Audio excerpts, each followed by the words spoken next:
వంశీకృష్ణ శ్రీనివాస్ అనే నేను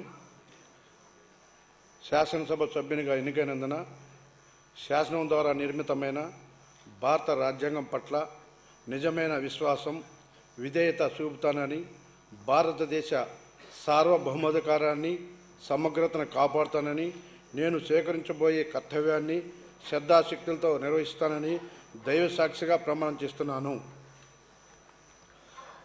ఆంధ్రప్రదేశ్ శాసనసభ్యుడైన వంశీకృష్ణ శ్రీనివాస్ అనే నేను సభా నియమాలను కట్టుబడి ఉంటానని, వాటిని అనుసరిస్తానని, సభా మర్యాదలను పాటిస్తానని, సాంప్రదాయాలను గౌరవిస్తానని దైవసాక్షిగా ప్రమాణం చేస్తున్నాను. శ్రీ వరదరాజుల రెడ్డి, నంద్యాల.